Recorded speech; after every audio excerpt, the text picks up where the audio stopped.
Hello guys! Magandang hapon po sa inyo. Andito na naman po tayo sa bagong property. And ito po yung natirang hollow block na naiwan natin kahapon. So, hinakot ko lang po yung mga natira. Hindi ko lang alam kung ilang piraso yan pero marami pa po yan. And ito, may binili rin po tayo ng toilet bowl. So, set po yan. So, yan po, di-flush po yan. Ito yung pang taas, yung lagay ng tubig. Ito yung upuan, yung umiinit.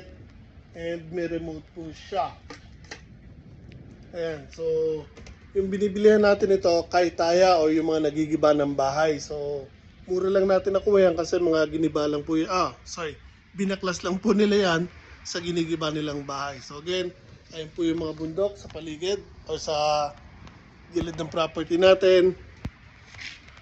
Yan, madilim na naman po. So, wala pang kuryente dito, kaya baklasin ko muna. So, naman baklasin. Ibaba ko pala muna to. Ano ba yan? Ba't sisirahin ko yung mga pinili ko? And, again, so, likumin ko lang to para makauwi na agad ako dahil dumidilim na po.